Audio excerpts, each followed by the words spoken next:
In this video, you'll learn how to become a tasker on Taskrabbit. By following these steps, you will create a profile that allows you to offer your services and accept tasks in your local area. First, navigate to the Taskrabbit website and log into your account. If you do not have an account yet, you will need to create one by providing the required information, which includes your email address and a password. After logging in, you will see the dashboard displayed on your screen. Next, scroll to the footer of the dashboard page. This section contains various links and options. Look for the Discover section, which is typically located towards the bottom of the page. Once you find it, click on the link that says Become a Tasker. After clicking Become a Tasker, you will be redirected to the Sign Up page.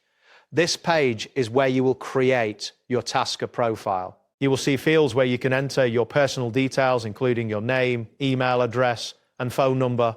Fill in these fields accurately, as they are essential for your profile. Once you've entered your personal information, the next step is to specify the tasks or services you want to offer. This can include anything from cleaning and moving to handyman services. Be sure to choose tasks that you are skilled in and can perform well, as this will help you attract more clients. After detailing the services you wish to provide, you may need to complete any background checks and verification processes required by Taskrabbit.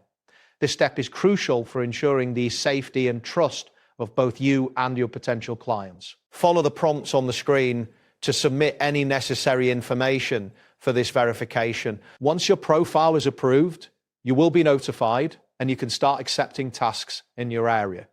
Keep in mind that your ability to accept tasks may depend on various factors such as your location and the demand for services you offer. Make sure to regularly check your profile and stay updated on any notifications from Taskrabbit. That wraps up today's guide. Thanks for watching and catch you in the next tutorial.